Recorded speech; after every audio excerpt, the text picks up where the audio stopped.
नमो अरिहन्ताणं नमो सिद्धाणं नमो आयर्याणं नमो उज्जायाणं नमो लोई सवसाहूणं। बोले पंच परमेष्ठी भगवान की, जगत गुरु विद्यासागर जी महाराज की।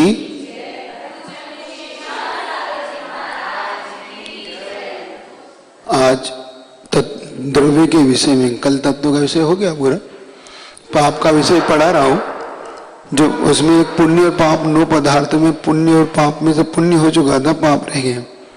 लेकिन मुख्य रूप से आज का द्रव्य का विषय चलेगा, है ना।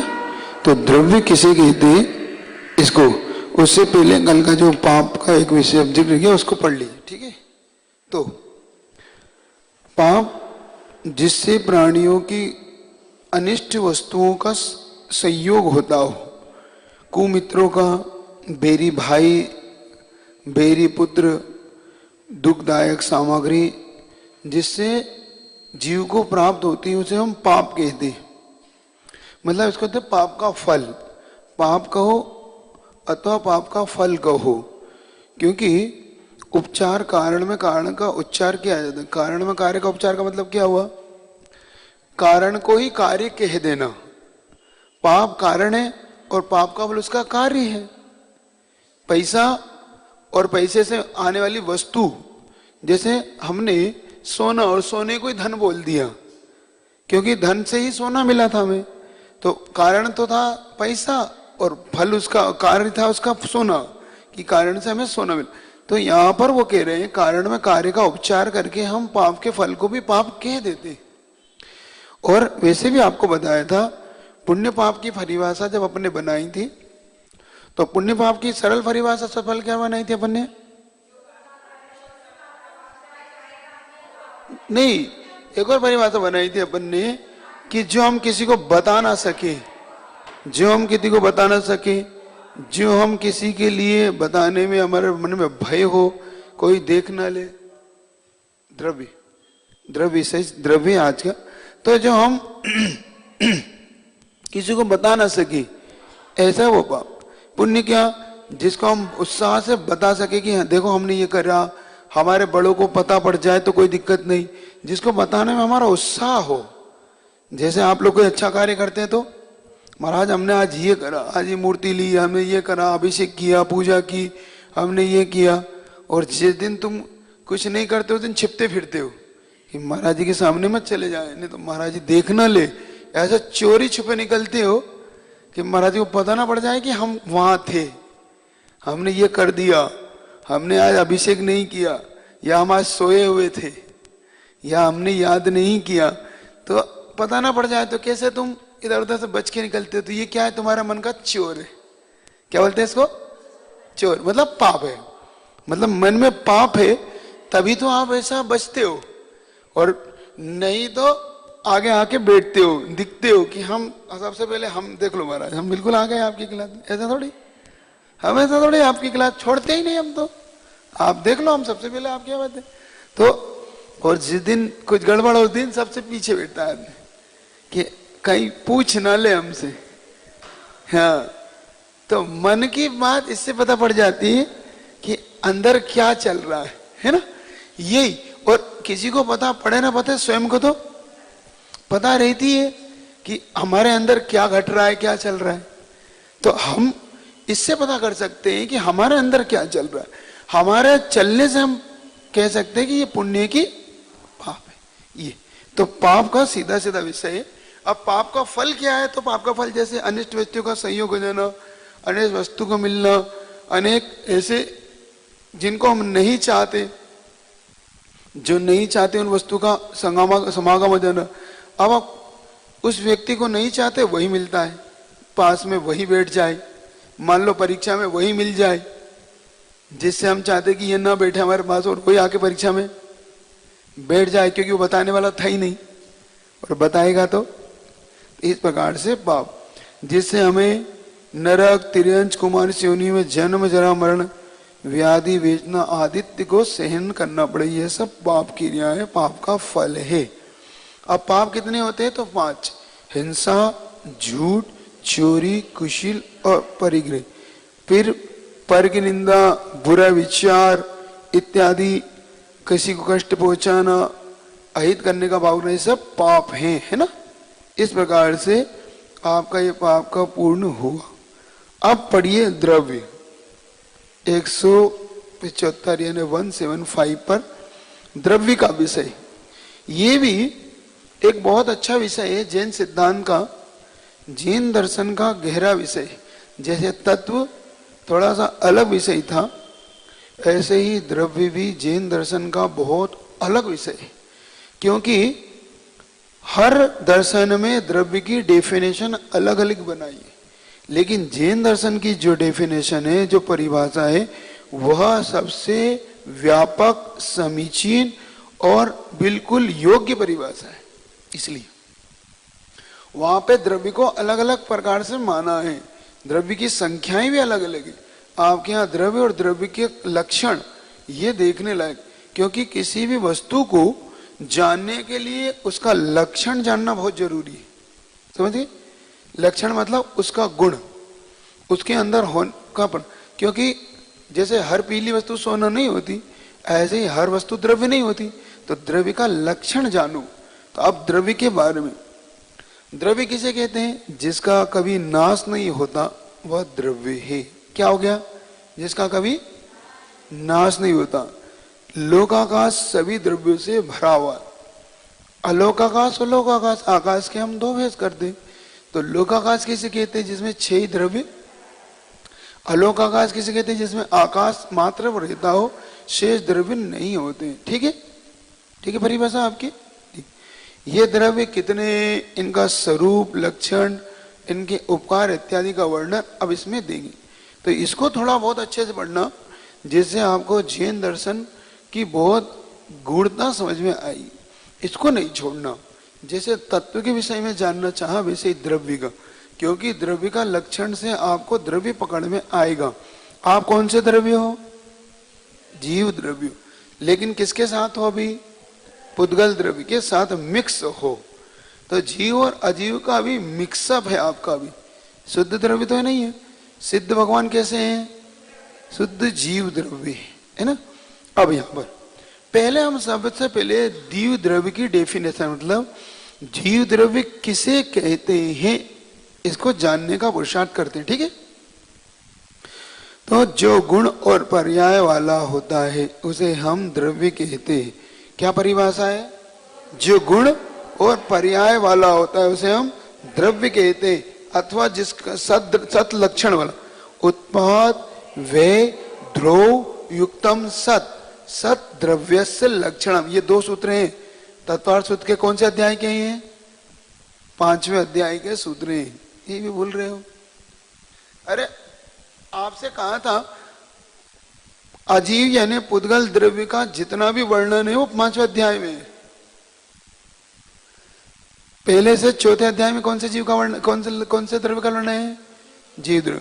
5वें अध्याय में, 6ठे अध्याय में, 7वें अध्याय में आश्रव, 8वें में बंध, 9वें में संवरण और निर्जरा, और 10वें में मोक्ष। ये अध्याय का वर्णन है। तो 5वें अध्याय में आपका सारा पुद्गल द्रव्य का वर्णन है, अजीव द्रव्य का वर्णन है, सारा अजीव द्रव्य, क्योंकि जीवन का वर्णन करा है यहाँ पर। तो उसमें उस अध्याय की डेफिनेशन है गुण पर्याय व द्रव्यम अथवा उत्पाद वे धो युक्तम सत, सत द्रव्यस्य लक्षणम। ये 2 उनकी डेफिनेशन है। तो यहां पर जो परिभाषा दी, गुण और पर्याय वाला द्रव्य होता है। वाला क्यों शब्द लगाया? क्योंकि ये इसके साथ बिना नहीं हो सकते। तो गुण क्या? जो द्रव्य के साथ तादात्म्य संबंध से रहता है। कौन से संबंध से रहता है? जैसे द्रव्य से भिन्न नहीं किया जा सकता। जैसे आम, आम द्रव्य है, ठीक है। पीलापन क्या है उसका? गुण है। मीठापन क्या है? गुण है। ध्यान रखना। तो आम का पीलापन, तो हमें आम का पीलापन तो गुण हो गया है। अब उसकी जो आकृति है वो क्या है? पर्याय। आम का जो सेफ है वो क्या है उसकी पर्याय। तो पर्याय और गुण से युक्त आम है। अब आम इससे अलग तो नहीं है। अब पीलापन निकाल दो, हरापन निकाल दो तो आम क्या वस्तु है? आकार निकाल दो तो आम क्या वस्तु है? कोई वस्तु नहीं। तो इसीलिए कहते हैं जिसका तादात्म्य संबंध है, जिसको भिन्न नहीं किया जा सकता, ठीक है ना। तो फिर भी आकार के बिना तो फिर भी रह सकता है। मान लो गोल था तो चपटा आपने पीस कर दिए, 2 पीस कर दिए, 3 पीस कर दिए तो उसका आकार बदल गया, फिर भी रह सकता है। लेकिन गुण के बिना जो नहीं रह सकता, जैसे चींटी एक द्रव्य है, तो चींटी जीव द्रव्य चींटी में आ गया, वही जीव द्रव्य हाथी में चला गया तो हाथी के आकार वाला हो गया। चींटी में चल गया तो चींटी की तरफ, पेड़ में चल गया तो पेड़, और आप में आ गए तो मनुष्य द्रव्य में आ गए आप, तो मनुष्य पर्याय में आ गए। तो पर्याय अलग अलग हो सकती है, लेकिन गुण जिसका अभिन्न है, जिसको भिन्न नहीं किया जा सकता, लेकिन जिसको भिन्न भिन्न जाना जा सकता है। द्रव्य अलग है और गुण अलग है, ये ध्यान रखना। गुण पर्याय व द्रव्य, इसलिए द्रव्य सो गुण नहीं, गुण सो, लेकिन दोनों ही अलग अलग होते, दोनों ही तादात्म्य संबंध को लिए हुए हैं। एक मेक जिसको बोलते हैं, जिसे अलग नहीं किया जा सकता। तो गुण और पर्याय उसी तरह, जैसे श्रवण जो स्वर्ण होता है, जिसको हम सोना बोलते हैं, कनक बोलते हैं, स्वर्ण बोलते हैं, वो है पुद्गल द्रव्य, ठीक है। रूपवान होना उसका गुण है, और हरा, हार, मुकुट, कंगन ये उसकी पर्याय है, ठीक है। जैसे आपके गले में चेन है, तो चेन क्या है? उसकी पर्याय। वो द्रव्य क्या है? सोना। गुण क्या है? पीलापन। ठीक है, आपको समझ में आ रही कि नहीं आ रही? थोड़ा कठिन विषय जरूर है, लेकिन एक बार भी दिमाग में आ गया तो ये आपके लिए बहुत लंबे समय तक, मतलब बैठा ले उसको, कोई बात नहीं, जितना देर आपको लगेगा उतनी देर में समझाऊंगा, मुझे कोई दिक्कत नहीं, लेकिन आपको समझना है। जैसे सोना, सोने के बिस्किट आता ना, सोना बिस्किट, तो वो हो गया सोने का पीलापन उसका गुण, भारीपन उसका गुण, ठीक।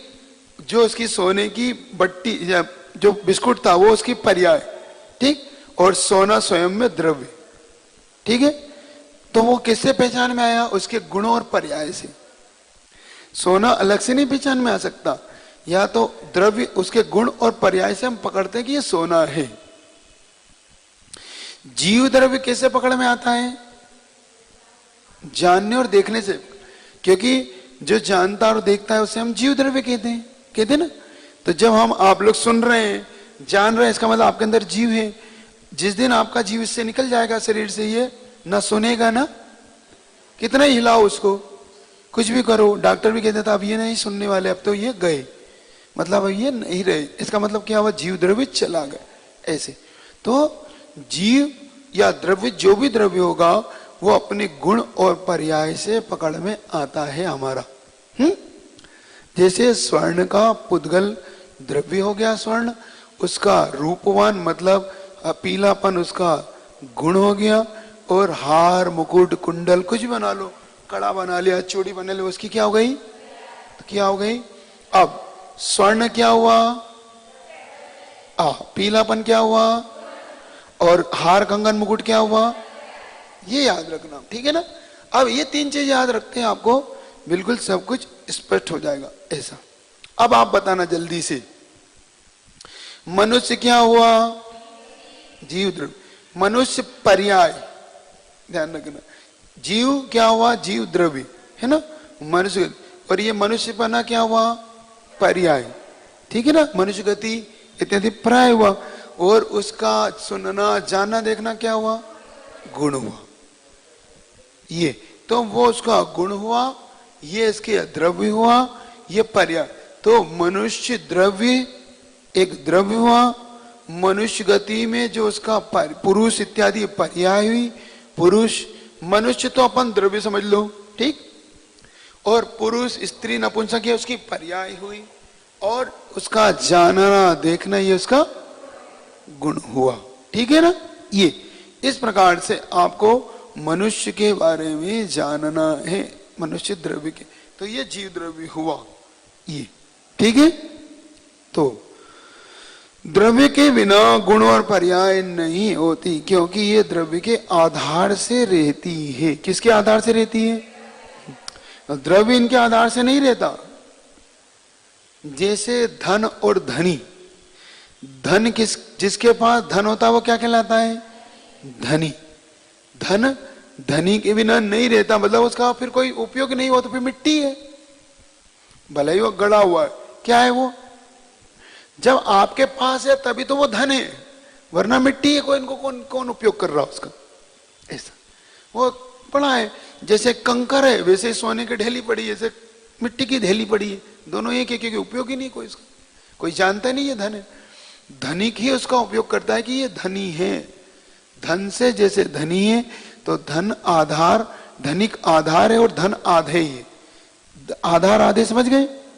जैसे आपकी भगोनी, भगोनी बोलते हैं, भगोनी, और भगोनी आधार है और दूध उसका आधे, उसके आधार से दूध रहता है, वरना दूध काय में रहेगा? काय में नहीं, बेकार हो जाएगा, चला जाएगा। ऐसा इसी प्रकार से धन और धनी का जैसे ही द्रव्य गुण और पर्याय किसके आधार से रहती है?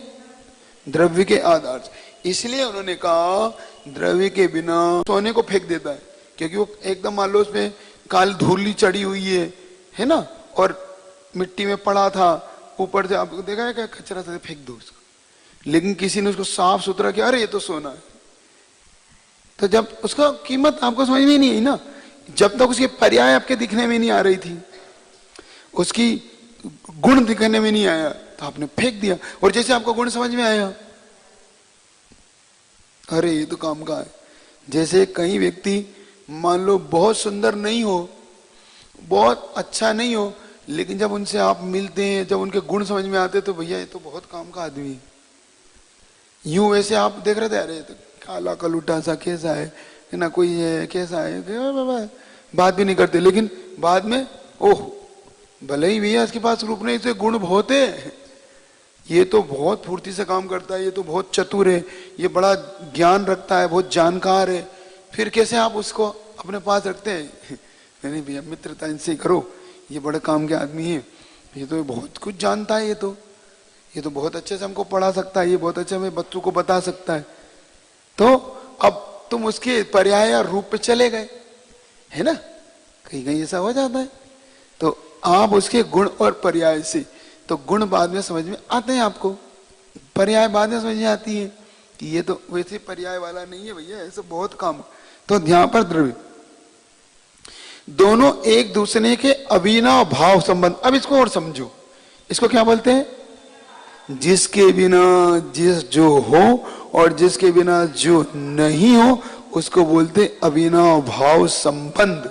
लिख लो इसको दिमाग में, क्योंकि पेन का भी तो आप लाना कठिन है, और लिख भी लोगे तो कौन सी कॉपी में आपने क्या लिखा ये बताने के लिए एक अलग कॉपी बनाना पड़ेगी, इसलिए दिमाग में लिख लो, है ना। अब आपने बहुत सारी कॉपी बना रखी, एक चीज इस पन्ने में, एक इस पन्ने में, एक उस कॉपी में, एक उस कॉपी में, क्योंकि सबको अलग अलग डायरियां और अलग कॉपियां मिली हुई हैं। तो आप लोग तो इसको सबसे अच्छा दिमाग में लिखो, क्या? अभिनव भाव संबंध किसे कहते हैं? जिसके होने पर जो हो, जिसके नहीं होने पर जो नहीं हो, है ना। जैसे आचार्य भगवान ने बहुत अच्छा उदाहरण दिया, आप देखना। पिता बड़ा होता है कि बेटा? ना पिता बड़ा होता है ना बेटा, दोनों एक समय वर्ती है। क्या? दोनों एक समय वर्ती हैं, दोनों का एक बार एक समय जन्म होता है। जब पुत्र नहीं हुआ था उससे पहले वो क्या था? संतान नहीं थी, कोई भी पुत्र पुत्री कुछ भी, मतलब उसकी संतान नहीं थी, वो क्या था? सामान्य पति पत्नी थे, ठीक। और ये नहीं हुआ था तो ये पुत्र भी नहीं था, तो ये माता पिता भी नहीं थे। तो पुत्र के जन्म या किसी भी संतान के जन्म होते ही वो क्या बन गया? पकड़ना है इसको, इससे समझ में आएगा। इसलिए आचार्य महाराज कहते कोई बड़ा नहीं, दोनों एक साथ एक समयवर्ती हो, जैसे ही संतान का जन्म हुआ तुम क्या हो गए? माता पिता। और वो क्या हो गया? पुत्र, क्योंकि वो तुम्हारे पुत्र हो गया। और वो नहीं था तो तुम क्या थे? पति पत्नी। माता पिता नहीं थे, सामान्य पति पत्नी थे। तो दोनों एक से। तो जिसके बिना जो नहीं हो, पुत्र के बिना जो माता पिता नहीं है, और माता पिता के बिना, क्या बिना माता पिता के पुत्र हो सकते हैं? नहीं हो सकते, है ना? ये तो ये माता पिता के बिना नहीं। आप उदाहरण समझ में आए? याद रखना, इसको बोलते हैं, क्या बोलते हैं? अविनाभाव संबंध। ऐसे ही द्रव्य के बिना गुण और पर्याय नहीं होती, तो गुण और पर्याय के बिना भी द्रव्य नहीं होता, नहीं हो सकता। इसका नाम अविनाभाव संबंध है। यही सिद्धांत है, और कुछ नहीं। सिद्धांत और कुछ नहीं। अभी अविनाभाव संबंध आपके लिए इतना भारी हो जाता है, ये क्या बोल दिया, ऐसे देखते क्या बोल दिया, अविनाभाव संबंध, ये कौन सा? और कुछ नहीं, इसमें क्या है? कुछ नहीं, सिर्फ समझने का फेर था, ठीक है? इसलिए अब दूसरी परिभाषा, जो पहले भी था, आज भी है, आगे भी रहेगा, जिसका कभी नाश नहीं होता, वो द्रव्य होता है। क्या? जो था, है और रहेगा, उसका नाम द्रव्य है। जो मिटी हुई और आगे होगी, उसका नाम पर्याय। पर्याय, पर्याय पहले आप मान लो तिर्यंच पर्याय में थी, तो तिर्यंच पर्याय मिट गई, मनुष्य पर्याय की उत्पत्ति हो गई। आगे आप कहां जाओगे? बोल दो कहां जाओगे? है देव। देव मान लो, कोई बात नहीं, खुश हो लो, कोई बात नहीं। तो आप लोग देव पर्याय में जाएंगे। तो पर्याय मिटती और बिगड़ती, मिटती और उत्पाद वे किसका होता है? पर्याय का। गुण बना लगा रहता है उस पर्याय से, जिसका, है ना? तो द्रव्य हमेशा नित्य है, पर्याय अनित्य है, ठीक है ना? तो हम नित्य भी हैं और अनित्य भी हैं। द्रव्य की अपेक्षा हम नित्य हैं, पर्याय की अपेक्षा हम, अब समझ में आ गई? कथनचित नित्य हैं, कथनचित रूपी हैं, कथनचित। ये फंडा हमारे काम का है। इससे आपको समझ में आते, अध्यात्म समझ में आ जाएगा। अध्यात्म ग्रंथ जो व्यक्ति को भारी पड़ जाते हैं, अध्यात्म ग्रंथ व्यक्ति को बहुत कठिन लगने लगते हैं, वो इसलिए लगने लगते हैं कि वो द्रव्य गुण पर्याय के विषय में थोड़ा सा चूक कर जाता है। वो समझ ले तो द्रव्य गुण पर्याय के विषय में जो समझ लेगा, उसको बहुत जल्दी ये सब विषय समझ में आने लगा। अध्यात्म और कुछ नहीं है। अध्यात्म हमेशा द्रव्य को विषय बनाता है, मतलब जो नित्य वस्तु को। इसलिए वो कहता है कि हम आत्मा नित्य है। अध्यात्म ये कहता है आत्मा मरती नहीं, खातो नहीं, पीतो नहीं, सब शुद्ध निश्चय नहीं। वो ऐसा चलाता है द्रव्य को, क्योंकि विषय किसको बना रहा है? वो आत्मा आत्म द्रव्य को विषय बना के चलता है। और जब आत्म द्रव्य को विषय बना के चला तो कोई गलत बात नहीं, ठीक है, आत्मा नित्य। लेकिन जब दूसरा पक्ष कहता है कि आत्मा अनित्य भी है, तो ठीक कह रहा है, क्योंकि पर्याय दृष्टि से ठीक कह रहा है कि आप मनुष्य थे, मरकर आप क्या बन गए? देव। तो मनुष्य पर्याय का नाश हो गया आपका। ये तो यहां पर आपको थोड़ा थोड़ा वो विषय भी देते चले जाएंगे, ठीक है?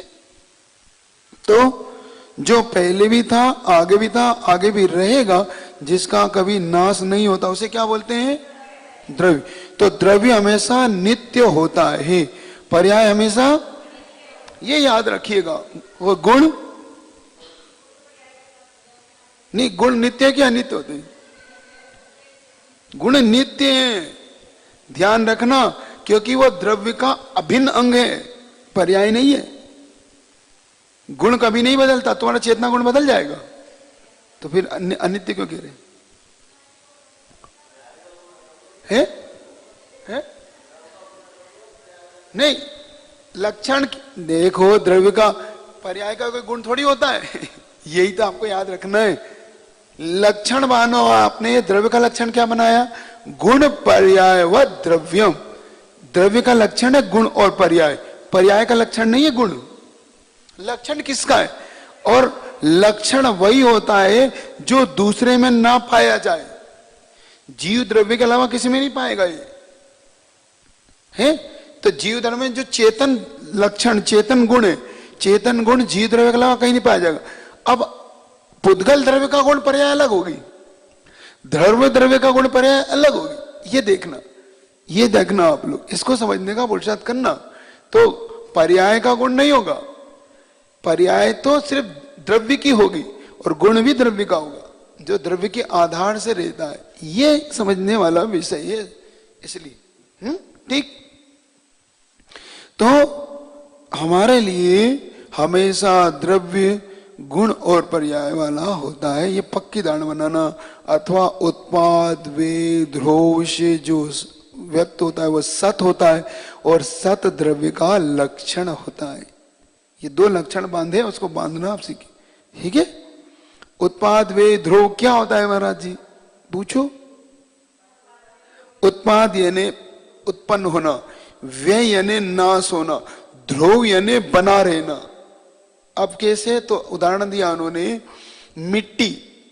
मिट्टी का लोंदा, कुम्हार ने मिट्टी का जो लोंदा मतलब मिट्टी को बनाता है ना, लोंदा बोलते, क्या बोलते अब, घड़ा तो बाद में बनता है, पहले वो लोंदा कहलाता है। मिट्टी को इकट्ठा करके जैसे आप आटे की लोई बनाते हैं ना, लोई, उसको मिट्टी का लोंदा, लोई का बड़ा रूप लोंदा है ना।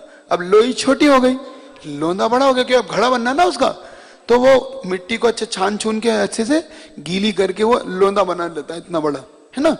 फिर आओ उसका उसने घड़ा बनाना शुरू करा, तो स्थूल कुश ऐसा है, उसकी अलग अलग पर्याय में होकर फिर घड़ा बनता है वो। तो अब देखो, जो लोंदा था, जो मिट्टी का ढेर था, उसका तो नाश हुआ और घड़े का उत्पाद हुआ। उत्पादन हुआ मतलब उत्पन्न हुआ, और मिट्टी लोंदे में भी थी और घड़े में भी है, इसको बोलते ध्रुव्य। मिट्टी पना लोंदे में भी था और मिट्टी पना, तो जो मिट्टी है वो दोनों में मौजूद है। मिट्टी का नाश तो नहीं हुआ, मिट्टी का उत्पाद तो नहीं हुआ, क्योंकि उस द्रव्य का कभी भी उत्पाद व्यय नहीं हो सकता, द्रव्य की पर्याय का उत्पाद व्यय होता है। ये बात ध्यान रखना, द्रव्य का, क्योंकि आप द्रव्य पैदा कर ही नहीं सकते, नहीं तो 7 द्रव्य 8 द्रव्य हो जाएंगे। द्रव्य कितने हैं? 6 द्रव्य की संख्या 3 काल में नहीं मिट सकती। 6 से 7 नहीं हो सकते, 6 से 5 नहीं हो सकते द्रव्य कभी भी। अब ये बात अलग है, जीव है तो जीव द्रव्य अनंत है, पुद्गल द्रव्य संख्यात असंख्यात अनंत है, धर्म द्रव्य 1, अधर्म द्रव्य 1, आकाश द्रव्य 1 और काल द्रव्य संख्यात है ना। ये याद रखना आप लोग। द्रव्य के बारे में आप ये विषय, द्रव्य 6 से 7 हो सकते हैं तो द्रव्य का उत्पाद नहीं हो सकता, द्रव्य 6 से 5 हो सकते हैं तो द्रव्य का व्यय भी नहीं हो सकता। तो महाराज जो हमारे बीच में जो आते जाते रहते हैं, वो यहां से आके वहां चले गए, वहां से आके यहां आ गए, ये होता रहता। पेड़ था, पेड़ आपने जला दिया, राख बन गया, पेड़ का नाश, पर्याय का नाश हुआ। पहले वो पेड़ रूप में थी, अब राख रूप में है। अब राख रूप से आपने मिट्टी में डाल दी, मिट्टी रूप में बदल गई। वही मिट्टी फिर बीज रूप से पेड़ रूप में फिर उग जाएगी, तो पुनः पेड़ बन गया। तो पेड़ कोई अलग से नहीं बना है, इन्हीं परमाणु जो अपने पुद्गल परमाणु यहाँ, इसी से पेड़ का उत्पन्न हुआ। तो ये परमाणु जब छोटे छोटे में बिखर गया तो हमें दिखाई नहीं दे रहा, यही परमाणु जब स्थूल रूप में आ गया तो हमें वो पर्याय रूप में आ गया इस पेड़ की। ये ध्यान रखो। ये इससे क्या हो रहा है महाराज, ये क्यों बता रहे हो आप? इससे अपने ऊपर विश्वास होता है कि हम नित्य हैं, हमारी आत्मा मर रही है तो आत्मा नहीं मर रही है, हमारी पर्याय आ रही जा रही है बस। जब हमारी इतनी नित्यता हमारे अंदर आ जाएगी तब हम फिर शांति से बैठ के समाधि कर पाएंगे। रोना चिल्लाना तब बंद होगा हमारा कि ये तो द्रव्य तो नित्य है भैया, रो किसके लिए रहे हो? माता चली गई, पिताजी चले गए, ये चले गए, तो कोई गया कहीं नहीं है, पर्याय बदल गई है। वो माता पिता के रूप में थे, अब वो तुम्हारे पुत्र के रूप में उत्पन्न हो गए, तुम्हारे पर्याय बदली और कुछ नहीं है। एक बताओ, आज आप लोग को पता है आप कहां से आए हो? पता नहीं आप उनके घर में उसीलिए जन्मे कि आप पहले वही थे, उनके परिवार के कोई सदस्य थे। आज आपको ऐसा लग रहा है कि मैं बेटा बेटी के रूप में जन्मा हूं इसलिए, लेकिन वो मूल में तो आप ही कोई रिश्तेदार हो, अड़ोसी पड़ोसी हो। पता पड़ा उनके बाहर ही घूमते थे आप, और आज जन्म लेके उनके घर में ही आ गए। हाँ, उन्हें डंडा मारा था तो तुम मरे और पता पड़ा वहीं पैदा हो गए। हाँ, ऐसा बिल्कुल सत्य है, ये घटना है। आप पढ़िएगा यशोधर चरित्र में, वही माता पिता को जो जहर दे दे के मार देती माँ और बेटे को, उसकी पत्नी, वही उसकी यहाँ बिलाव और ये अपना ये अपने मयूर, मोर के रूप में जन्म लेते उसके ही, और वही पालता रहता उसका बेटा ही, उसी का ही बेटा अपने पिता मयूर को पालता रहता, और वैसी माँ बिलाव के रूप में जन्म लेती है उसकी दादी। यशोधर का जो यशोधर का पुत्र होता है ना, उसकी दादी बिलाव के रूप में जन्म लेती है, और यशोधर उसका पिता उसी के ही मयूर के रूप में जलता है, और उसी की दादी उसी को ही खा जाती है। जिस दो माँ बेटे थे उस पर्याय में, तो पर्याय बदलती रहती है। तो ध्यान रखो कौन किसके यहाँ कैसे जन्म ले लेगा, इससे हमारा ये दृढ़ विश्वास हो जाएगा कि हमारी आत्मा नित्य थी और है और रहेगी। हमें मात्र पर्याय बदलती रहती, तब हमें फिर हमारा शोक कम होता है। हमारा शोक कम होता है, शोक मतलब दुख। कोई चला जाता है तो फिर भैया कोई बात नहीं, आज नहीं फिर उस पर्याय में मिलेंगे, कोई बात नहीं, चले गए होंगे। लोग इसी शोक में डूब के खुद मर जाते हैं, इतने गमगीन हो जाते हैं कि उनको अटैक आ जाते हैं, स्वयं प्राण त्याग देते हैं उनके याद में कि नहीं नहीं वो क्या होगा, कोई बात नहीं, ये जीवन में पहली बार। इसलिए गुरुदेव एक उदाहरण दिया करते थे, मान लो बार बार माता पिता, हमारे माता पिता, तो आचार्य महाराज कहते भैया इसी एक माता पिता की चर्चा क्यों करते हो, तुम्हारे इतने हो गए उनकी चर्चा क्यों नहीं करते। आज तक इस जीव के कितने माता पिता हो गए पता ही नहीं कितने हो गए, क्योंकि किसी किसी पर्याय में वो माता पिता थे, फिर उसके पर्याय तो हर पर्याय में कोई ना कोई तो माता पिता था ही। तो इसी में नहीं माता पिता के लिए क्यों रो रहे हो, तो फिर शांति होती कि नहीं नहीं अपने इतने माता पिता हो गए जीवन हमारा, तब हमारा वैराग्य दृढ़ होता है। ये सत्य, वैराग्य तभी दृढ़ होता है जब हम इस जीव द्रव्य पे हमारा आस्था गहरी हो जाती है कि हम नित्य हैं, थे और रहेंगे, मात्र हमारी पर्याय बदलती। इसी बल पे साधक समाधि इत्यादि का कार्य कर जाता है, इसी बल पे वो अपनी साधना करता है। आप लोग साधना क्यों नहीं करते, इसलिए कि अब ये पर्याय मेरी छूट ना जाए, महाराज कहीं दुबला ना हो जाऊं, पतला ना हो उपवास करने से, है ना, क्योंकि इस पर्याय की बड़ी चिंता रहती है। और वो साधक कहता है कोई बात नहीं, जीर्ण हुई मम जीवन रेखा मेरी तो हो चुकी, अब मरूं तो कम से कम समाधि पूर्वक संलिग्न पूर्वक। अब वर्तमान द्रव्य किसे रूप में मानता, देखो वर्तमान विज्ञान कहता है कि हम किसी पदार्थ को ना बना सकते ना मिटा सकते। इस सिद्धांत को अविनिष्ठा से सिद्धांत से जानता है। मतलब ये बात तो विज्ञान भी मानता है कि किसी वस्तु को मिटाया बनाया नहीं जा सकता, मात्र उसको कहीं से जोड़ दी जाती है। अब गाड़ी बनाना क्या है, उन कलपुर्जों को जोड़ना ही तो है। गाड़ी कहीं से कोई बने, कोई पैदा थोड़ी कर ली उन्होंने, गाड़ी कहीं से पैदा कर ली। मतलब गाड़ी एकदम कहीं एक कलपुर्जा उस कंपनी से उससे ये सब जोड़ते हुए उसने बनाया, और बनाने के बाद वो गाड़ी इंजन लगा के तैयार हो गई। तो इंजन उसकी आत्मा है, गाड़ी उसका शरीर है, बाकी जिसको हम बॉडी अब देखो बोलते भी बॉडी है, उसको बोलते हैं ना इंजन, और ये बॉडी, इंजन निकाल दिया तो भाई बॉडी बची इसकी, तो समझ गए कि नहीं, बोलते हैं ना गाड़ी को आप बॉडी बची हुई, आप तो ये इंजन तो इसका बिक गया, लेकिन तो आत्मा निकल गई तो बॉडी, अब बॉडी बची है, नहीं बोलते है ना ऐसा। तो ऐसे प्रकार से जो वस्तु, क्योंकि विज्ञान मात्र पुद्गल द्रव्य के अलावा किसी को नहीं पकड़ पाता। क्या पुद्गल द्रव्य के अलावा विज्ञान का विषय ही नहीं है कुछ, लेकिन जब वीतराग विज्ञान ही सबको पकड़ पाता है। वीतराग विज्ञान के 6 द्रव्य विषय हैं, तो ये जो विज्ञान है अपना सामान्य विज्ञान, वो किसका, इसका विषय क्या है? बोलो। पुद्गल। मात्र देखो ना, पुद्गल के अलावा क्या है इसने पुद्गल के अलावा किसको समझा है बताओ? एक भी तरह भी नहीं समझा पुद्गल के। तो ये जितनी भी चीज को एकत्रित करके रखता है उसे, तो ये अविनाश था। अविनाश मतलब नाश नहीं हो सकती ऐसा। अब द्रव्य कितने होते हैं? 6। द्रव्य की संख्या 6 निश्चित है। कौन कौन से? काल। ये 6 द्रव्य की निश्चित संख्या है। तो यहां तक आप द्रव्य के विषय में जानना आपने कि द्रव्य की परिभाषा क्या हुई? गुण और पर्याय वाला द्रव्य होता है। अथवा एक और परिभाषा क्या है? उत्पाद वे ध्रुव सत द्रव्य का लक्षण है। यह सत शब्द क्या है? यह सत शब्द अस्तित्व का वाचक है। सद और असत बोलते ना मन, सद अस्ति सद नास्ति ऐसा बोलते ना। तो ये सद शब्द क्या है? अस्तित्व, प्रेजेंट, आपकी वस्तु की अस्तित्व को द्योतक हो, उसके अस्तित्व को बताने वाला शब्द है ये सत, है ना। सत असत दोनों शब्द आपने सुने होंगे, कभी कोई ग्रंथ पढ़ा होगा तो। ये सत है, ये असत है।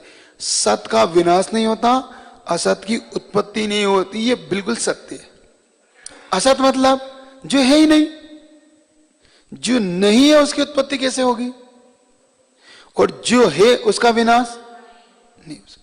किसी ना किसी रूप में वो बना रहता है। समझ रहे हो कि नहीं? समझ में आ रहा है कि नहीं? विषय थोड़ा कठिन तो नहीं है? थोड़ा थोड़ा है, कुछ कुछ आ रहा है, कुछ कुछ नहीं आ रहा, आधा आधा आ रहा है, आधा आधा नहीं, कोई बात नहीं।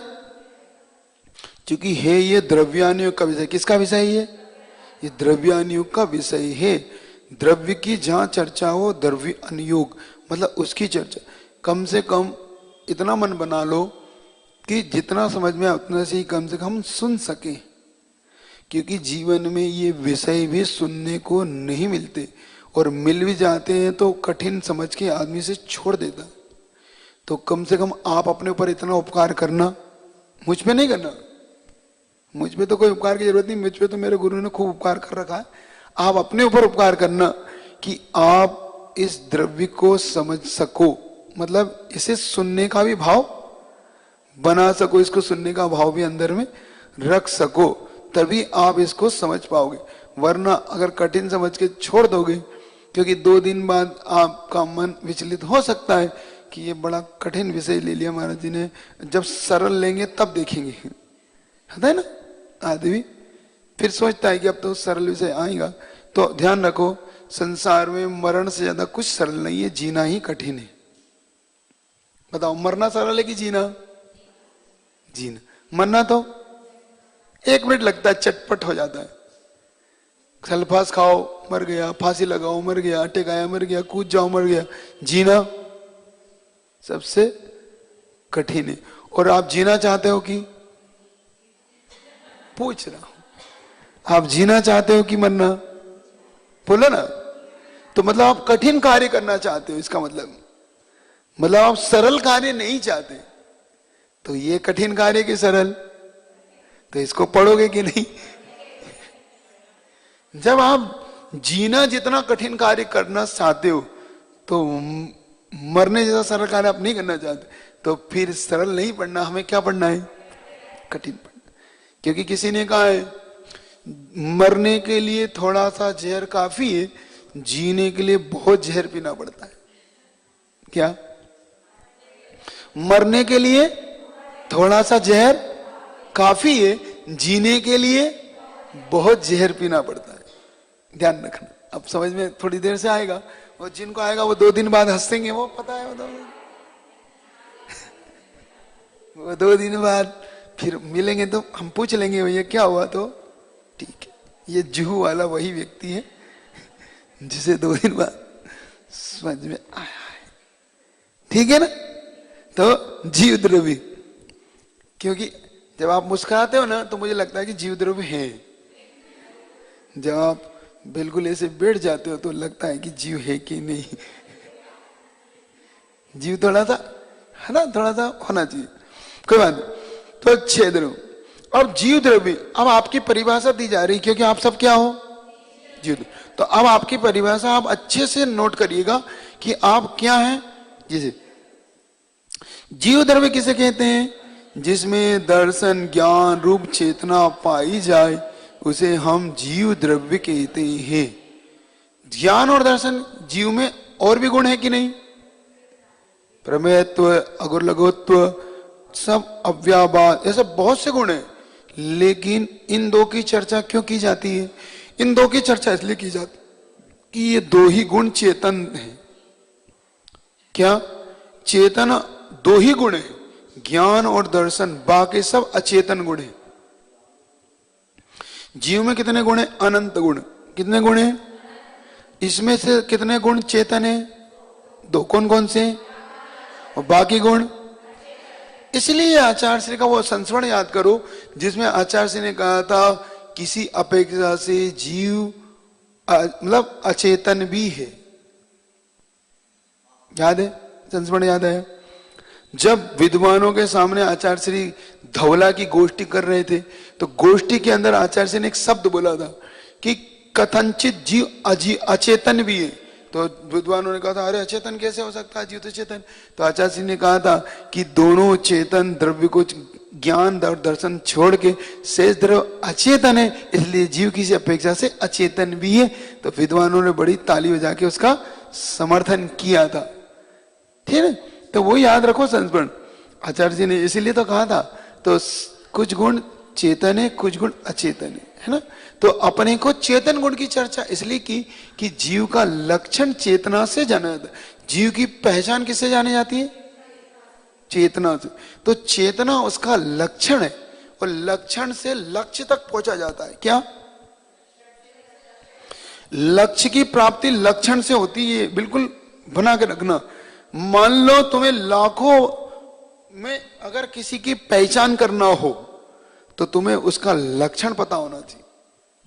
करोड़ों द्रव्यों में, करोड़ों वस्तुओं में आप उसकी लक्षण से पकड़ कर जाओगे, ये वस्तु वही है, वरना उसका लक्षण नहीं है तो आप नहीं पहचान पाओगे। क्या समझ में आ रही बात? किसी भी वस्तु को पहचानने के लिए उसका लक्षण पहले होना चाहिए आपके पास। मतलब ये कैसा है, मान लो किसी ने आपने कहा कि भाई उनके घर का पता क्या है, तो पता बताने के लिए आप उनके घर का कलर ये वो सब बताते हो, ऐसी बिल्डिंग है, ऐसा आकार है, ऐसे हो, वहां पर कलर लगा हुआ है। आप मान लो ये लक्षण बना दो कि उनका घर वो सफेद गाय जहां मिले उनका घर है, तो ये ठीक है लक्षण। क्यों? क्योंकि गाय उठ के आगे चली गई। मान लो गाय उठ के आगे जाके बैठ गई तो क्या उसका घर है? तो ये लक्षण नहीं हो सकता। इसको बोलते हैं दोष, अतिव्याप्ति, अव्याप्ति और असंभव दोष। ये 3 दोष उत्पन्न करती। क्या? अव्याप्ति, अतिव्याप्ति और असंभव दोष। क्योंकि जो लक्षण तुमने इसमें बांधा था वो लक्षण उसमें मिल गया। जैसे गाय का लक्षण सिंह, क्या गाय का लक्षण क्या बनाया? सिंह।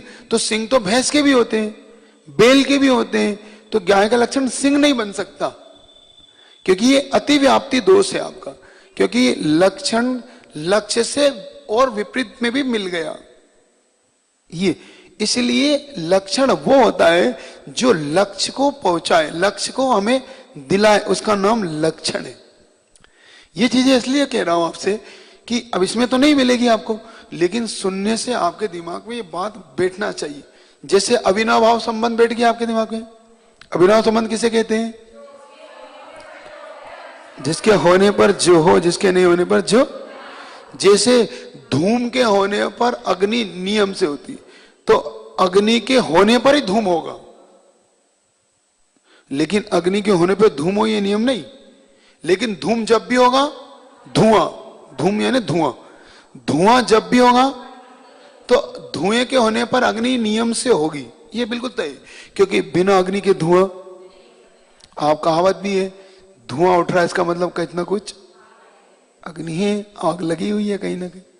बिना अग्नि के धुआं नहीं उठता। तो अब आपने इस कहावत को कैसा बना लिया, कोई ना कोई बात है जभी तो ये बात आई है ना, बिना इसके धुआं नहीं उठता, ऐसा आप कहावत बोलते ना। भैया कोई ना कोई बात तो है भाई, इतनी सी है, क्योंकि कहीं से तो बात उठ रही है, इसका मतलब कुछ तो है, नहीं तो ये बात उठ नहीं सकती थी बिना अग्नि के धुआं। लेकिन अग्नि और धुआं हो ये नियम नहीं, क्योंकि निर्धूम अग्नि भी होती है। तो धुआं, अग्नि का लक्षण धुआं नहीं बनाना, लेकिन धुएं का लक्षण अग्नि जरूर बनाना, है ना। नहीं तो आप गड़बड़ में आ जाओगे। तो मान लो धुआं नहीं है, आपने बना दिया धुआं नहीं तो अग्नि भी नहीं, तो गड़बड़ हो जाएगा। क्या, जहां धुआं है वहां अग्नि है, लेकिन जहां अग्नि है वहां धुआं हो नियम नहीं, क्योंकि निर्धूम अग्नि भी होती ही है। ये चीजें ही है, बस न्याय में यही चीजें हैं। आपको थोड़ा थोड़ा न्याय भी दे रहा हूं, द्रव्य तो पढ़ा ही रहा हूं, थोड़ा न्याय, अविनाभाव संबंधी न्याय का शब्द है? अब धूम अग्नि ये सब उसके न्याय के उदाहरण है, इसलिए दे रहा हूं कि थोड़ा थोड़ा द्रव्य के साथ थोड़ा थोड़ा न्याय भी सीखो, क्योंकि अन्याय नहीं करोगे फिर तुम लोग न्याय करोगे, तो न्याय सीखो। ठीक है, चलो इतने रखता हूं आज। फिर कल अपन जीव द्रव्य के बारे में और सुनेंगे समझेंगे। फिर अब आपको तत्व की एग्जाम देना है अगले सप्ताह। किसकी एग्जाम देना है? तत्व की। आ गया तत्व? प्रश्न पूछ रहे हो क्या? पूछो, जल्दी पूछ लो तो फिर 2-5।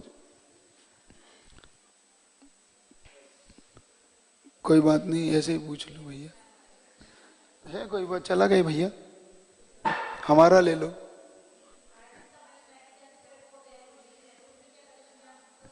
बिल्कुल है, ज्ञान और दर्शन के बिना चेतना जीव नहीं हो सकता। मान लो आपका प्रश्न है कि जो पेड़ पौधे होते हैं क्या उनके अंदर भी ज्ञान दर्शन होता है, जीव होता है? मान लो पेड़ की जड़ जल की ओर क्यों जाती है? चाहे खाद और बीजो, खाद होती है, जल होता है, पानी होता है, वहीं जाती है ना। क्यों? क्योंकि उसके भूख इत्यादि, क्षुधा इत्यादि बताती, इसलिए वो जाती है। अगर वो नहीं होती, उसमें जानती नहीं, तो कैसे जाती? ये उसने, अब ये बात अलग है कि अभिव्यक्ति नहीं कर पाती। वो क्या नहीं कर पाती? अभिव्यक्ति, क्योंकि उसके पास स्पर्शन इंद्रिय के अलावा अन्य इंद्रियां नहीं, इसलिए वो अभिव्यक्ति उसकी नहीं हो पाती। लेकिन उसके पास अभिव्यक्ति करने के लिए साधन नहीं है। रसना इंद्रिय जहां से होती वहां से अभिव्यक्ति होती बोलने की, शब्दों की, इसलिए वहां पर है। क्या है प्रश्न? पूछ लो, हम बता दें। हाँ,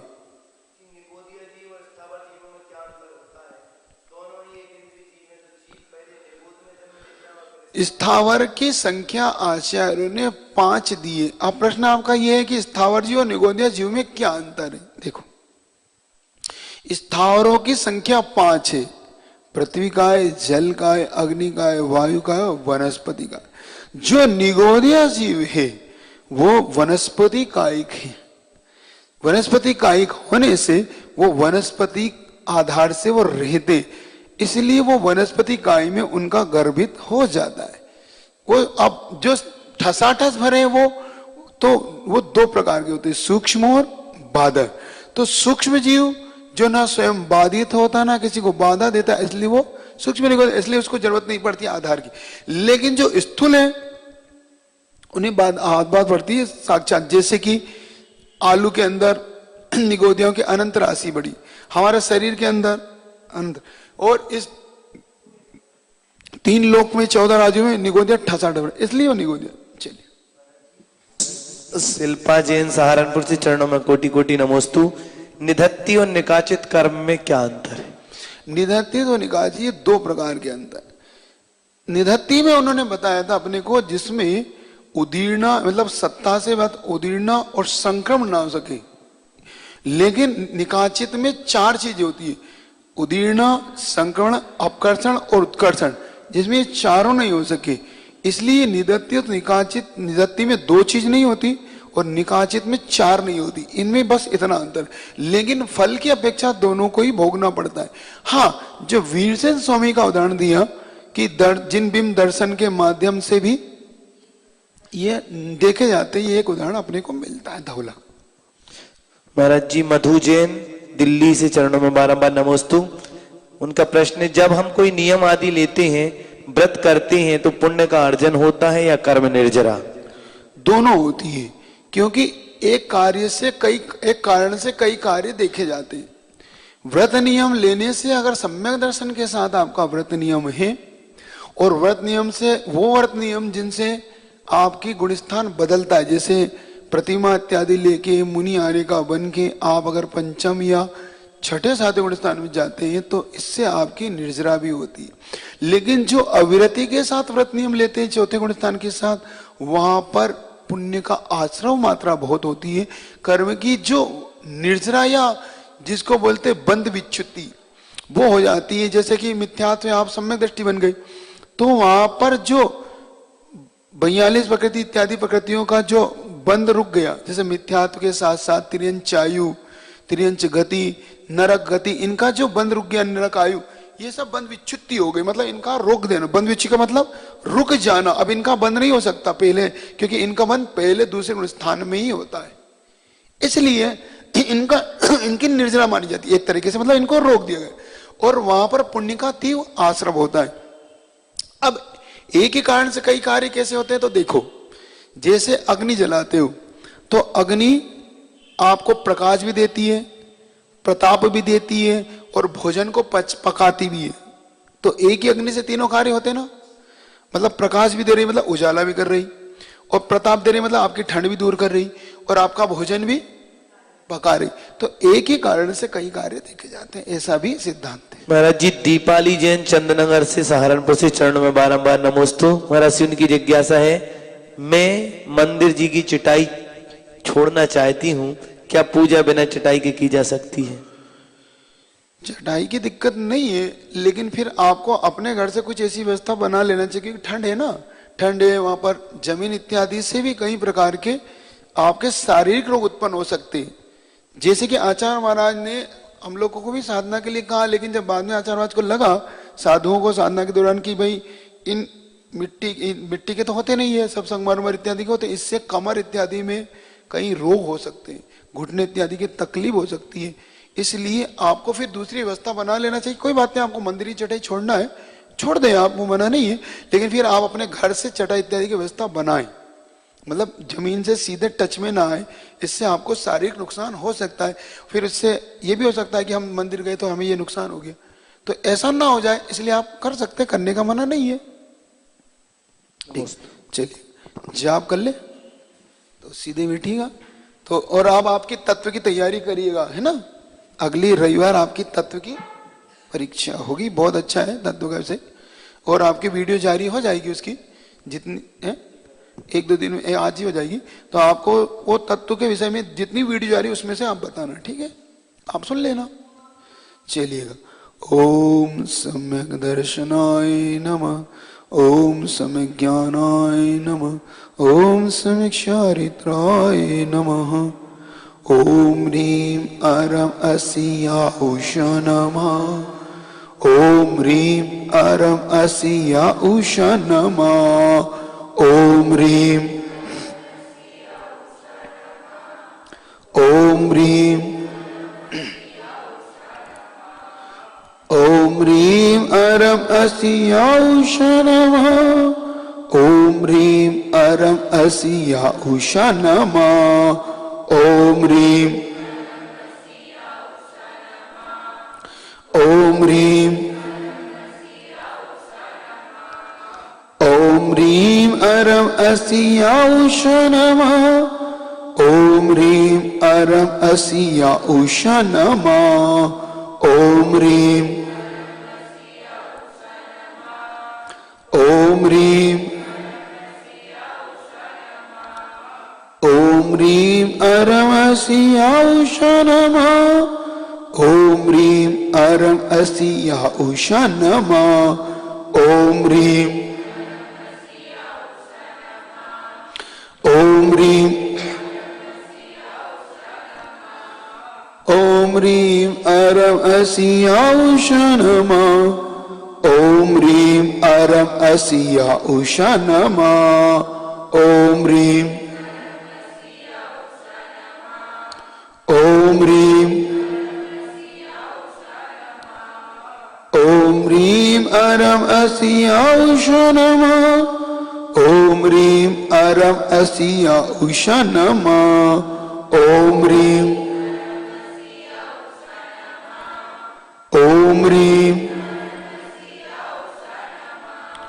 ओम ह्रीं अरम अस्या उषा नमः। ओम ह्रीं अरम अस्या उषा नमः। ओम ह्रीं ओम ह्रीं ओम ह्रीं अरम अस्या उषा नमः। ओम ह्रीं अरम अस्या उषा नमः। ओम ह्रीं ओम ह्रीं ओम ह्रीं अरम अस्या उषा नमः। ओम ह्रीं अरम अस्या उषा नमः। ओम ह्रीं ओम ह्रीं ओम ह्रीं अरम अस्या उषा नमः। ओम ह्रीं अरम अस्या उषा नमः। ओम ह्रीं ओम ह्रीं ओम ह्रीं अरम अस्या उषा नमः। ओम ह्रीं अरम अस्या उषा नमः। ओम ह्रीं ओम ह्रीं ओम ह्रीं अरम अस्या उषा नमः। ओम ह्रीं अरम अस्या उषा नमः। ओम ह्रीं ओम ह्रीं ओम ह्रीं अरम अस्या उषा नमः। ओम ह्रीं अरम अस्या उषा नमः। ओम ह्रीं ओम ह्रीं ओम ह्रीं अरम अस्या उषा नमः। ओम ह्रीं अरम अस्या उषा नमः। ओम ह्रीं ओम ह्रीं ओम ह्रीं अरम अस्या उषा नमः। ओम ह्रीं अरम अस्या उषा नमः। ओम ह्रीं ओम ह्रीं ओम ह्रीं अरम अस्या उषा नमः। ओम ह्रीं अरम अस्या उषा नमः। ओम ह्रीं ओम ह्रीं ओम ह्रीं अरम अस्या उषा नमः। ओम ह्रीं अरम अस्या उषा नमः। ओम ह्रीं ओम ह्रीं ओम ह्रीं अरम अस्या उषा नमः। ओम ह्रीं अरम अस्या उषा नमः। ओम ह्रीं ओम ह्रीं ओम ह्रीं अरम अस्या उषा नमः। ओम ह्रीं अरम अस्या उषा नमः। ओम ह्रीं ओम ह्रीं ओम ह्रीं अरम अस्या उषा नमः। ओम ह्रीं अरम अस्या उषा नमः। ओम ह्रीं ओम ह्रीं ओम ह्रीं अरम अस्या उषा नमः। ओम ह्रीं अरम अस्या उषा नमः। ओम ह्रीं ओम ह्रीं ओम ह्रीं अरम अस्या उषा नमः। ओम ह्रीं अरम अस्या उषा नमः। ओम ह्रीं ओम ह्रीं ओम ह्रीं अरम अस्या उषा नमः। ओम ह्रीं अरं अस्या उषा नमः ॐ ह्रीं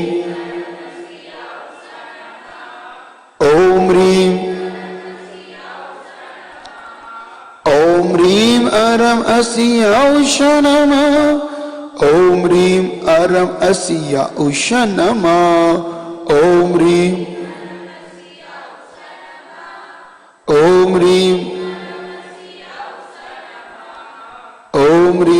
अरं अस्या उषा नमः ॐ ह्रीं अरं अस्या उषा नमः ॐ ह्रीं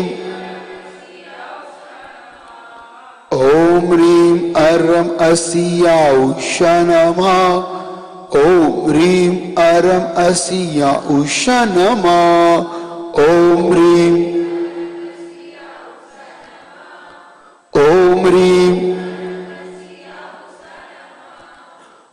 ह्रीं अरं अस्या उषा नमः ॐ ह्रीं अरं अस्या उषा नमः ॐ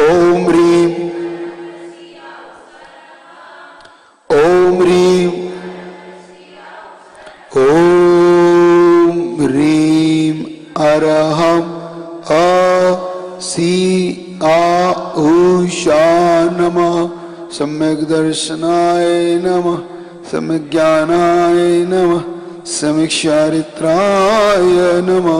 बोले पंच परमेष्टि भगवान की, जगत पूज गुरु और विद्यासागर जी महाराज की। संत साधु बन के विचरूं वह घड़ी कब आएगी। संत साधु बन के विच वह चल पड़ूं में मोक्ष पथ पर वह घड़ी कब आएगी। चल पड़ूं में मोक्ष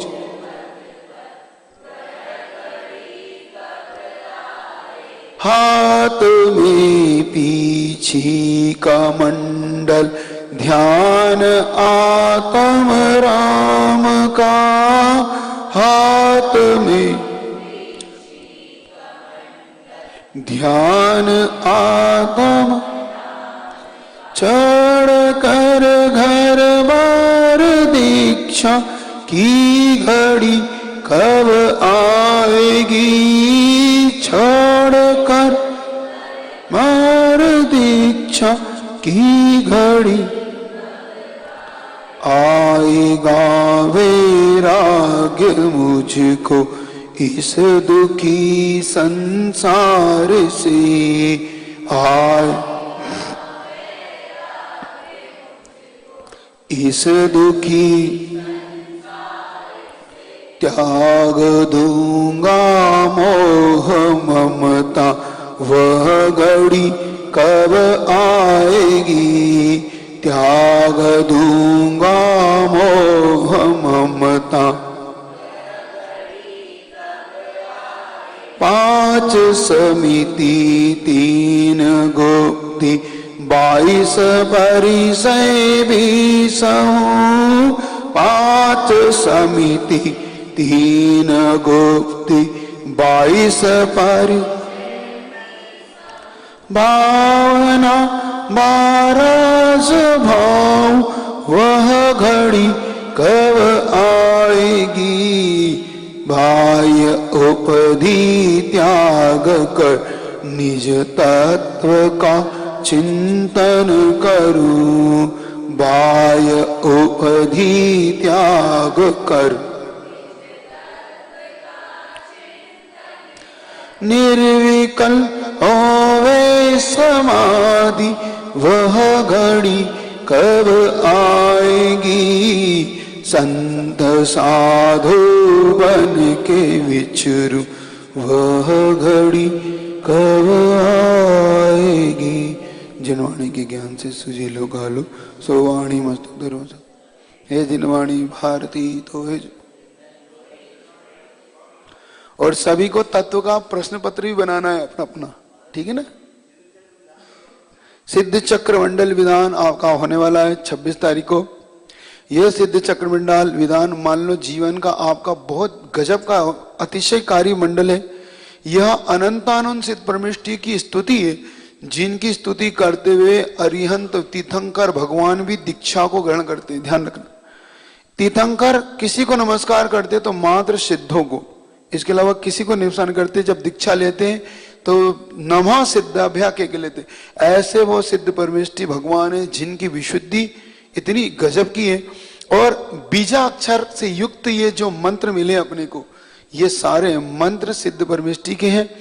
1008 अर्घ जब आप चढ़ाएंगे, अंत में 1024 अर्घ, तो 8 16 32, इसमें सारी पूजाएं आपकी हो जाएंगी। 64 रिद्धि की भी, 8 गुणों की, सिद्धों के 8 गुणों की, 16 उनके विशेष गुणों की, ऐसे महान गुण है। इसलिए 26 तारीख को आपको सुबह 6 बजे आना पड़ेगा, क्योंकि आपकी शुद्धि जो होगी सुबह 6 बजे होगी। क्योंकि 8 साढ़े 8 पे अपने को फिर शिलान्यास के लिए भी यहाँ से चलना है, तो आपकी शुद्धि जो मंत्र पूर्वक होगी। बाद में अभिषेक तो उजाले में ही होगा, पूजा उजाले में होगी, लेकिन विशेष शुद्धि आपकी उस समय यहाँ इकट्ठे यात्रा वगैरह आप या तो फिर दोपहर या 25 तारीख के कुछ बनाओ कि 25 तारीख को पात्र शुद्धि वगैरह हो जाए, जो भी हो कर लो। और उस हिसाब से फिर 5 दिन करना है आपको। सुबह 7 से 10 3 घंटे आपको समय देना है। 3 घंटे में आपके बहुत हो जाए। अंत में जरूर एक दिन थोड़ा 1 या 2 दिन समय लग सकता है, तो 1-2 घंटे ज्यादा, बाकी बहुत अच्छा विधान, ठीक है ना। इस विधान को आप नहीं चूकना। आपके जीवन में बाद में कौन कराएगा नहीं कराएगा, क्योंकि सिद्ध चक्र बहुत होंगे, लेकिन ये 3 महाराज आपके पास होंगे कि नहीं होंगे इसकी कोई गारंटी नहीं है। इसलिए कह रहा हूं ये 3 महाराज आपको मिले, क्योंकि सिद्ध चक्र मंडल मुनियों के सानिध्य में अगर हो जाए तो समझना विशेष पुण्य का अवसर। व्यक्ति इनको कराने के लिए मुनि महाराजों को ढूंढता है, विशेष आग्रह करता है। आपको पता नहीं, अभी हम लोगों ने जब हस्तिनापुर में करा है, तो जब पंकज जी और ये सूरजमल वाले संजय सूरजमल जी आते ना आपके यहाँ, संजय भाई सूरजमल वाले और पंकज जी हो चैनल वाले, पारस चैनल, इन दोनों परिवार ने वहां पे बढ़िया सिद्ध चक्र विधान कराया हस्तिनापुर में। इतना आनंद आया लोगों को, और वहां हस्तिनापुर का कोई नहीं था, सारे बाहर के लोग थे। उन्होंने कहा कि महाराज जब भी आप कराओ, तो ये लॉकडाउन के कारण हम किसी को बुला नहीं रहे इस बार, नहीं तो उन्होंने कहा था जब भी आप कराओ तो हम 50 में से हम 20-25 लोग तो हम आएंगे 100-150 लोग थे उस समय, तो 100-150 उन्होंने कहा था कि हम 25-30 तो हम आएंगे पक्का जब भी आप। लेकिन हमें क्या भैया अभी कोरोना है तो ज्यादा किसी को हम आमंत्रण नहीं दे रहे, लेकिन अगर सरदना वालों का भाग्य थोड़ा तेज होगा तो बैठ जाएंगे, नहीं होगा तो फिर अब वही काल का परिवार, वही पीके वेटरी, वही प्रधान जी और वही 4-5 परिवार है, उनके बीच में तो हो ही जाएगा। तो सबको बैठना है, ध्यान रखना।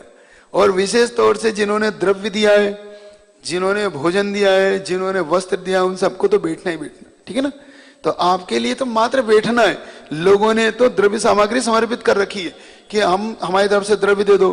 किसी ने कहा कोई बात नहीं महाराज जी, भोजन की चिंता रहती वो भी दूर कर दो, भोजन भी इनका हो जाएगा, शुद्ध भोजन यहाँ पे सोले की व्यवस्था कर रहे हैं। ऐसा नहीं कोई आपको धोती दुपट्टे की व्यवस्था द्रव्य देने वाले कह रहे कोई बात नहीं, धोती दुपट्टे भी मतलब पुण्य कमाने वाले कैसे पुण्य कमा रहे हैं क्या, वो तो ये सब सामग्री।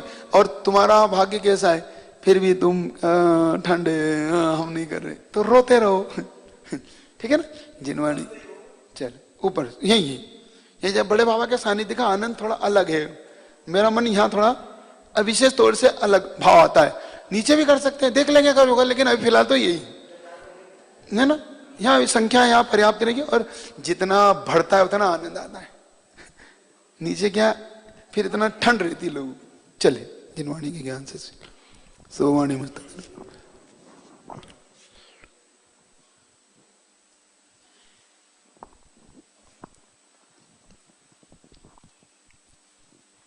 जल्दी कर। बोले संत श्रोमणी आचार्य विद्यासागर जी महामुनिराज की।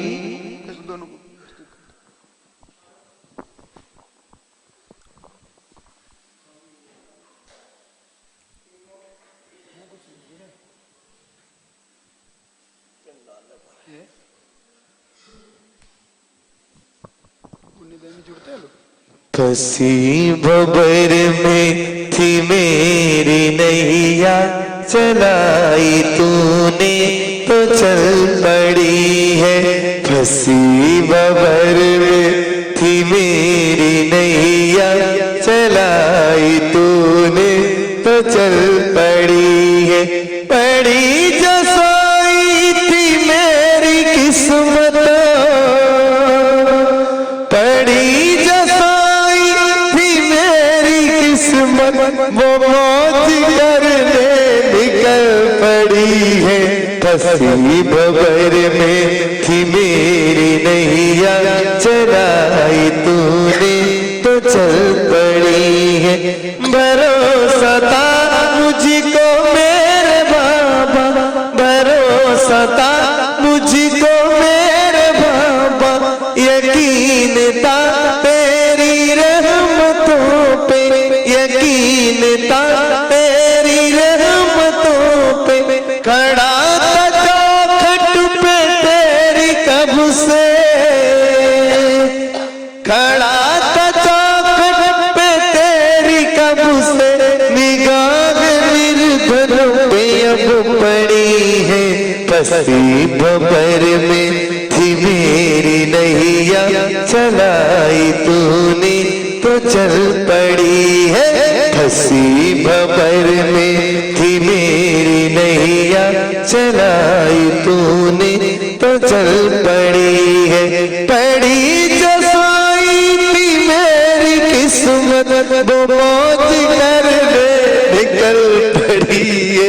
फंसी भंवर में थी मेरी नैया, चलाई तूने तो चल पड़ी है। बोले खजरात्री पद्म प्रभु भगवान की जय, बोले खजरात्री महावीर भगवान की जय, बोले कुंडलपुर के बड़े बाबा की जय, बोले परम पूज्य वीर सागर जी, विशाल सागर जी, धवल सागर जी महाराज की जय।